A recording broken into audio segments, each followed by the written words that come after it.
Thanks for joining us for City Council Comments. I'm Steve Erickson along with Councilmember Jenny Geisler. Today we're talking about both the April 5th and the April 19th City Council meetings. Thanks for joining us today. Thank you for having me. Your first time here on City Council Comments. It is my first time. So. We'll go easy on you, we promise. I appreciate that. All right. We'll start off by talking about our most current meeting, which was April 19th. Starting off there, we had a familiar face come back and had a presentation. That is Commissioner Scott Schulte, who used to be a Coon Rapids City Council member. Yeah, he was our representative at large for the city, is now on the Anoka County Board. And he came to the council asking for us to consider putting forth a proclamation about Met Council reform. And this is something that a group of counties and cities put together, a series of guiding principles.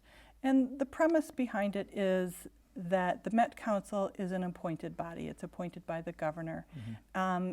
And the argument is that it's the only regional planning board in the nation with appointed members versus members who have been elected in the constituency that they support. Mm-hmm. Or represent. So there are a couple of bills in the legislature that are working through some of that, and he was just asking for us to consider support of a proclamation, to consider asking for reforms to the Met Council on how it's constituted. Okay, so I imagine they're visiting other cities in the county as well. Yep, he provided a long list of the different counties within the metro area that have, from a county perspective, have done this proclamation, and then cities within each of the different counties that have already adopted this resolution. Okay, so basically at this point we're waiting for action from the legislature? Well, he's waiting and asking the city of Coon Rapids to put forth a proclamation in support, so when they go to the legislature that they can show a preponderance of the members of the counties and the cities in this regional planning area would be supportive of the changes. Okay, so we'll kind of wait and see what happens on that. Yeah, Stay tuned on that one. All right. Council accepted the 2015 Community Development Annual Report. Yeah, it's a 12-page report. It's fabulous, and it's on the website, so check that out. And it provides a great deal of information of what is the development that happened in the city in this past year and all of the different things that have come forth from the community development area. And improving our city, and they do it every year, and it's a great recap to see all of the changes in one brochure document of how much we're changing and growing and improving as a city. Because when you see it every day, you don't always notice all of those little changes, but seeing it all together, there's been a lot of great things happening in the city. Yeah, and a lot of times you think we're fully developed or nearly fully developed, so there's not a lot of projects, but there are some things that are certainly being done. Exactly. All right. Exactly. Council adopted a resolution awarding additional contracts for the Sand Creek Park building improvements. This was something that was also on our first meeting of the month, but there's progress being made on that new building. Right. So at the first meeting in April, we approved the majority of the contracts, and we didn't have bids yet, I think, for fire suppression and maybe one other one. Mm-hmm. So those were the bids that came in this time. So we got those approved, and so now everything should be ready to go so they can start working and moving to get Sand Creek Park up and running and have the concession stands ready to support all of the great events that we'll have at that park. All right, and this concession, or this building, will house the concession stand, also a warming house, correct? Correct. Okay, and then bathrooms? Bathrooms, exactly. Okay. So work will get underway here on that this summer. I know the bulk of the work at the park is supposed to be done by the end of this year, and they're hoping to unveil everything at the beginning, or spring of 2017. Spring of 2017, yes. Yeah, to let the turf have some time to establish itself. You don't want anybody sliding and having the grass come up. We want to make sure it gets well established. All right. Council considered adoption of an ordinance and did adopt an ordinance revising the allowed exterior building materials. Right. We found, and part of it was from our Sand Creek Park building when we looked at that there were materials that we currently did not allow within our building code to be used. And so we looked at this and we found, wait a minute, there are building materials that are high quality and should be able to be used, and we wanted to make sure that our city buildings met our building code. So we were doing kind of two different things. So we made sure our Sand Creek building met our current code, and as well as looking at updates to the building materials to update them for the types of materials that are now acceptable in the industry Okay. to be able to have those be used, so we didn't run into any other future issues with people coming to build in the city. All right. Council introduced 2 ordinances at our this meeting. The one was a proposed ordinance to allow chickens, and then also one for native plantings and landscapes. I know the chicken issue we've been talking about for a while now, Right. and there's some progress on that. Exactly, yeah. And so first off, so we introduce ordinances through the process, and that introduction is kind of a notice to our citizens and the viewing public to say, here's what we're going to be doing. We'll be voting on it at the next meeting. So we would vote on both of these ordinances at the May 3rd council meeting. And it gives the citizens a couple weeks to be able to provide comment to their elected officials on the structure of the ordinances, if they're pro or against. With the chicken ordinance, our mayor has opted to go to a public comment, and so we will be taking some public comment on the chickens at the May 3rd meeting. So individuals would be able to speak for or against, similar to like an open mic kind of a thing with a limited speaking time, not repeating the same thing over and over and over. But to be able to get a sense of the support for or against having the chickens. And it is true, we've been looking at this for a couple of years. I know we've had several workshops where we've had a lot of people come and express interest in this ordinance, and we've been working hard with staff to make sure that it is well written, and we've learned a lot from our sister communities who have had chickens and had their ordinances adopted. So I think we have a really good ordinance that would be considered on May 3rd. Okay. And people can go to the city's website, coonrapidsmn.gov, and check out the proposed ordinance that is going to be up for consideration here. But some of the highlights, there's a maximum of 4 chickens, no roosters are allowed, and there's obviously standards for food storage. I imagine the size of the coop and all that. And it's for the protection of the animals, so you have to have a run, and it has to be covered because we don't want any predators to get the chickens, whether from above or on the ground. And you want to make sure that the food is in metal containers so we don't have any issues from a pest perspective.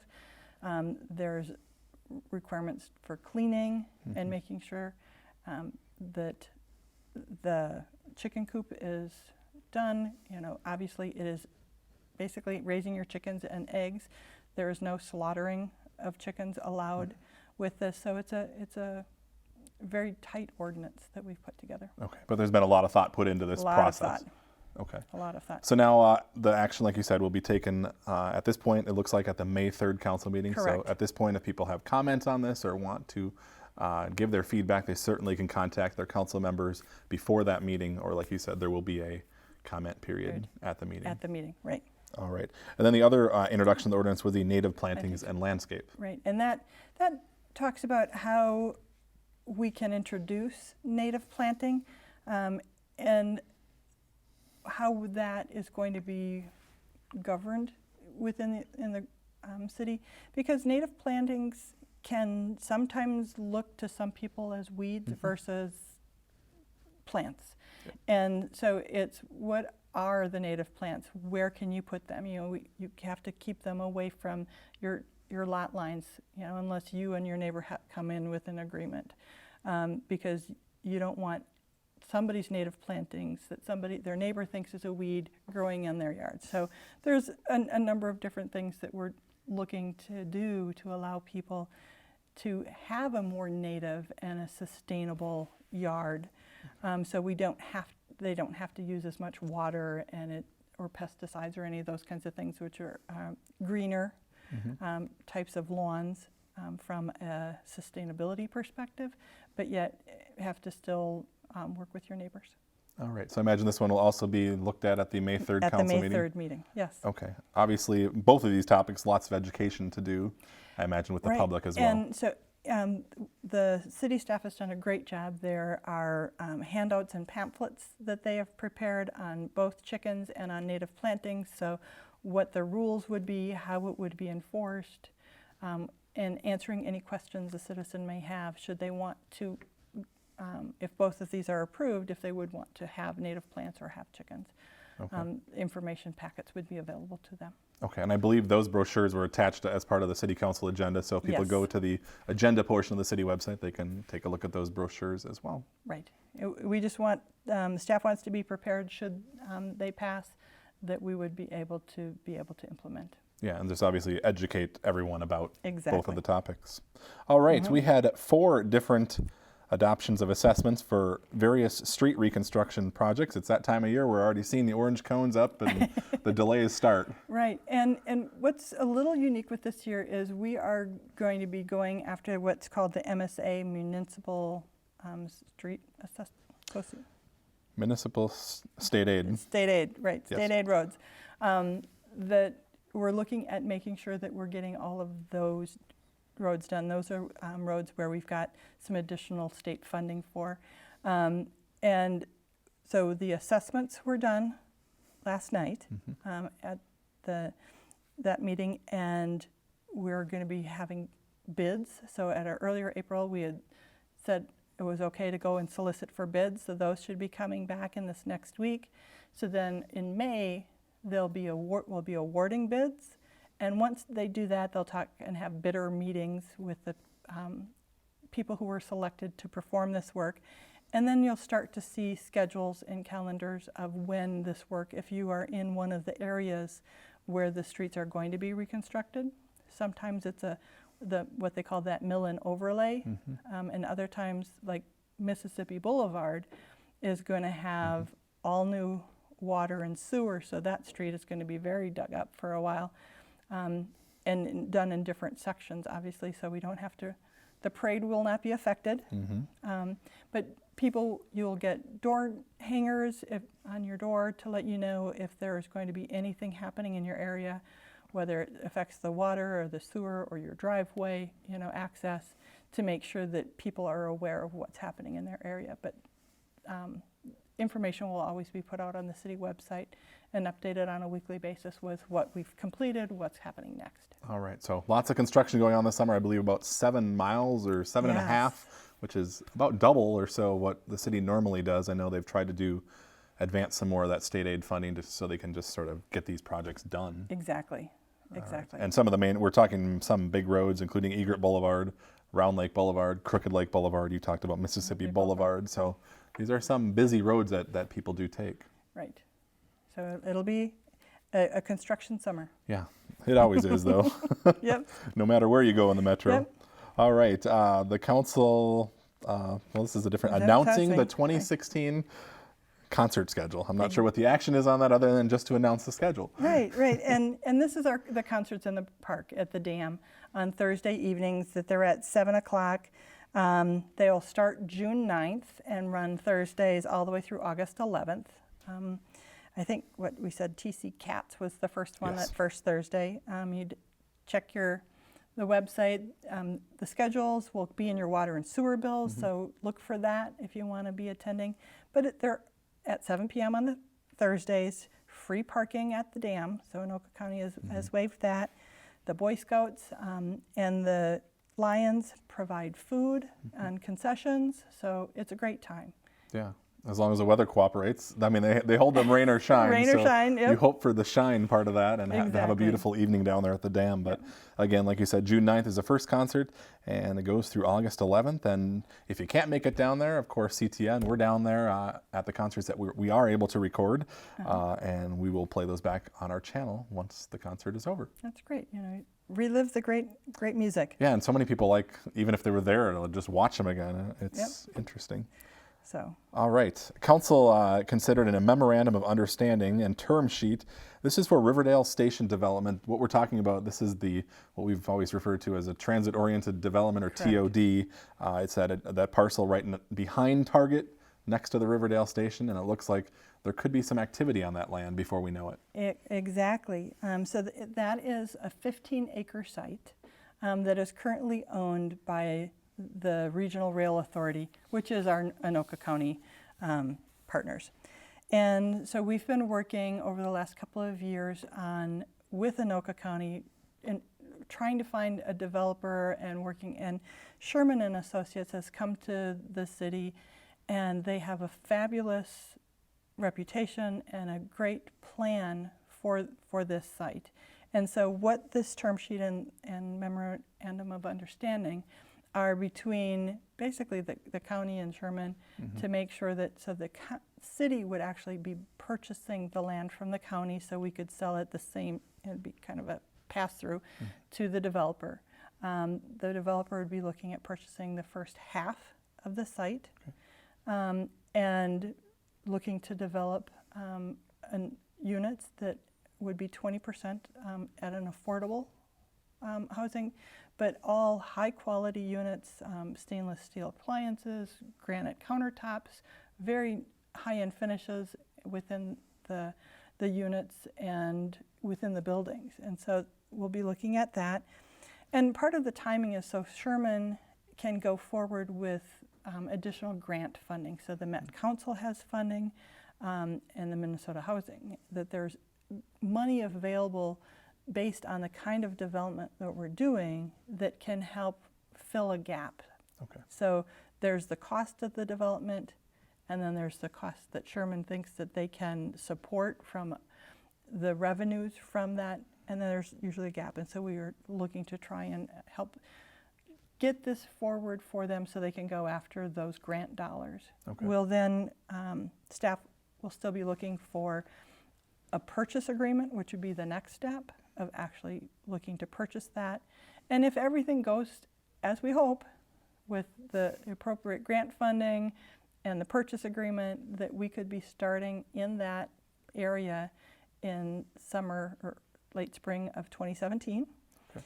And the development would be probably open in about 2019 is what we're looking. And then with that, then there's an option that Sherman would have on the second half of the land, and that they would be able to look at building there if they exercise that option. And in that second phase, we'd be looking potentially at some senior housing. Okay. So the first phase that they're proposing is 239 apartments. This is in 2 buildings on about 8 acres of the 16-acre site, so Correct. basically half of that land. Yes. Okay. But again, this is all contingent on them figuring out this funding situation.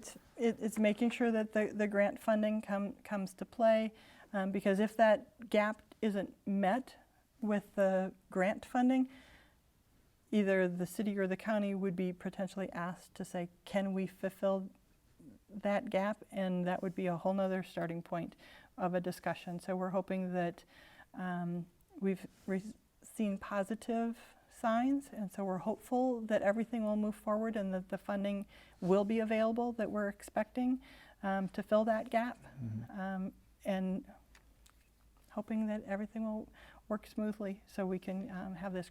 It would be a great development for the city. Okay. So they have some ideas and they have a plan, obviously. Absolutely. It hasn't gone through Planning Commission necessarily, No, correct, no. as far as like the look of the buildings and all of that Right. stuff. And to that point, so once there would have to be the purchase agreement and their funding would have to be in place, and then they would come forward with a site plan to the city, and because it is a transit-oriented development zoning, that they would meet the requirements for that, and the Planning Commission would make sure that their site plan met all of the requirements, and then that would come to council. Okay. So this seems like the first formal step, Yes. if we want to call it that, but there First are formal still step. several more steps to proceed before this would become reality. Exactly. Okay. But there's movement. There's a great thing on the horizon for that piece of property. And I think I look back today, I feel like we've been talking about this. I know at least I found a date of 2007 where we were talking about possible development on this TOD site. So it's been going on a decade now. Yep, and that you can see that the housing market and things have recovered from the real low point in the 2008 timeframe, and so we're very excited to be working with Sherman and Associates. They have a great reputation. They have buildings and already within the city, and they've had them for a long time. They don't build them and sell them. They manage the buildings that they build. They've put millions of dollars of improvements in the buildings that they already have here because they're committed to their residents. And Councilmember Clint noted a Star Tribune article that she read in the last week or so, and it talked about the landlords in Minneapolis and how many units they had and issues. And Sherman and Associates was highlighted as they have some of the higher number of units and some of the lowest numbers of complaints because they are such a great builder and developer and management of their properties. All right, well, that is good to hear. Obviously, stay tuned. We'll have more as we follow this progress. Yeah. All right, that's all the items we had on our April 19th council meeting. We're going to go back to our Right. first meeting of the month, which happened on April 5th. One of the first items on there was oaths of office to our two newest police officers. Absolutely. So we have Dennis Cook and Daniel Durrett. Were both sworn in. Their fathers were both there and helped pin on their new badges, and so we're great to have them as part of the police force that we have here, and I'm sure that they'll be great members and be supportive of the community as the rest of our police force is. And I said to you, it was interesting, the one father that pinned on his badge was actually, I believe, a sergeant or a captain or something at Maple Grove Police Department, got to pin on his son's badge, so obviously something staying there in the family. Exactly. So exactly. that's very cool to see. So congratulations to those two. Two. They'll be out on the streets serving the community. Exactly.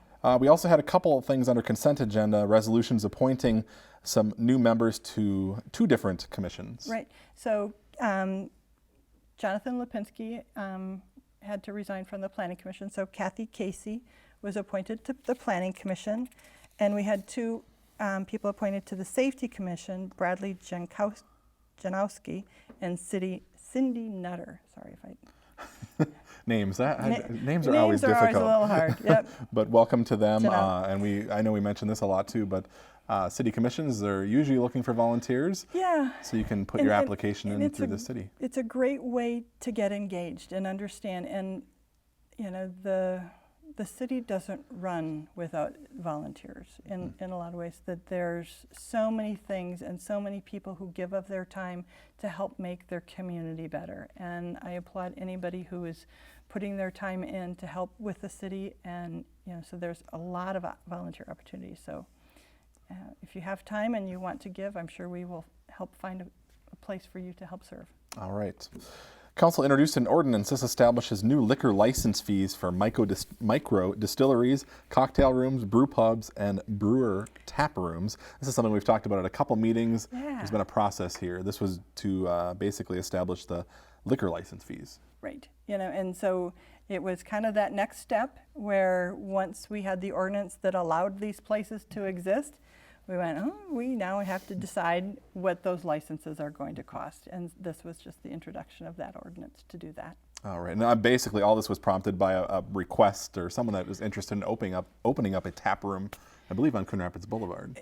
Right. And I'm not sure of the state of that. I think that there were some issues on a lease. I'm not sure if those have been worked out. Yeah. We're still hopeful that this will happen somewhere within the city. Yeah, and in any case, these seem to be more popular. I know Anoka opened there, so there will be other requests, I imagine, for these in the Right. coming months and years. And we certainly have had requests from citizens to say, this would be great, we'd like to have something in our community like this. And that's part of keeping our codes and our ordinances up to date to allow these new kinds of establishments. And it's making sure that when that opportunity arises that we're ready.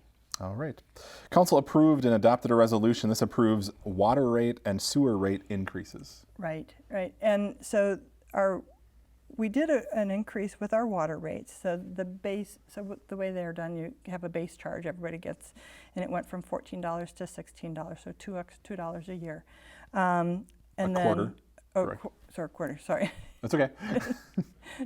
$2 the quarter for that base charge, and then there's the percentage from a usage perspective, and that went up 10 to 11%.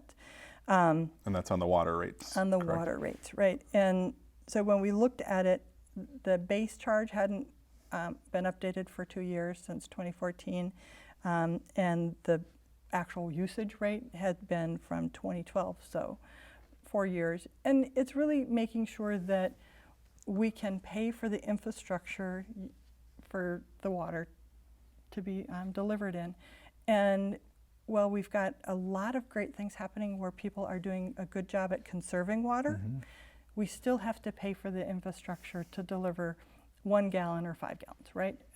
And so being able to make sure that we can deliver high quality and good water and those services, we needed to make the rate increase. Okay, and then sewer is going up about 5%, correct? Exactly, and that hadn't been raised since 2014 as well. All right, we have about 4 minutes left here. We'll move Okay. on to a resolution approving plans and specs and ordering the ad for bids. This is for miscellaneous trail construction and rehabilitation. Right, so there'll be new trails in Peppermint Stick Park, a reconstruction from Xavis to 105th, and then a pedestrian bridge in Erlinson Park all got approved All to right. get updated. That's that time of year where people are back out on the trails, and, Yep. and as we've said before, they get a lot of good use by our residents. Exactly. People love the parks and the trails. Yeah, definitely. All right, council approved policies on park donations and naming parks, park facilities, and trails. Right, and this, it's not an ordinance, it's just general direction to our staff. So as people come in and they want to do a memorial, whether it's a tree or a bench or some other kinds of things, we just put guiding principles together for staff to help how would they handle that. So if there is anybody out there who is interested in that, we certainly can provide them more guidance and direction now of how that would happen through our staff. All right, while we're on the subject of parks, that's basically all the items we had from that meeting. Exactly. There is a new brochure out that outlines the park and rec programs. There it is, and There you got it a copy is. right here. I got a copy right here. I had to take one from you because mine at home is just dog-eared because everybody's been looking at it. It talks about all of the programs that are out, and it's a fabulous brochure. So you should have gotten it in your mail, Yep. A few weeks ago. If you don't have one and you need, or come on over to City Hall, we can probably get you another one. But it's very well done, and the parks are a great asset to our city. Yeah, lots of good information in there, so certainly check that out. Yeah. I know election judges are needed coming up. Right, so it's going to be a big election year. So for the primary in August as well as the general election in November, they are paid positions. And so if you don't need to know anything about the election process, and if you want to learn, it's a great way to learn about how the process works and to contribute and be part of it. All right, so just get in touch with the city clerk if you're interested in that. We have a couple events coming up now. Right, so we've got on Saturday the Green Expo at the Blaine National Sports Center. And that's Saturday, April 23rd. From 9 to 2. And we have the ice show that actually starts the 21st. And so Thursday night, Friday night, and Saturday and Sunday afternoon. So 24th it ends. Yep, so we've got, so Skating Through Candyland, I think is what and it should be. It's the annual Ice Fantasy Show at Cook, I want to say Cook, the Coon Rapids Ice Center. Yes, exactly. And they have different evening and daytime shows Yep. over the course of those 4 days. Yep. And then there's an informational meeting on the Hanson Bridge, right? And so this is early notice. We're looking, it's June 6th. Again, it would be held at Epiphany, which is where the one that was just a couple of weeks ago. And with the legislative session ending the 23rd of May, we hope to have information by that meeting to understand if the funding is available to make this project go. And so they'll be also reporting on any feedback that they had received at the the first meeting that they had a couple of weeks ago, to just keep the residents up to date of what's happening with the Hanson Bridge overpass. All right, a lot of people waiting to see what happens there. That was a big turnout at that open house. Yes, it was great. All right, well, we are out of time. Thank you for being here, Jennifer. Thank you at home for watching, and we'll see you back here after our 2 meetings in May.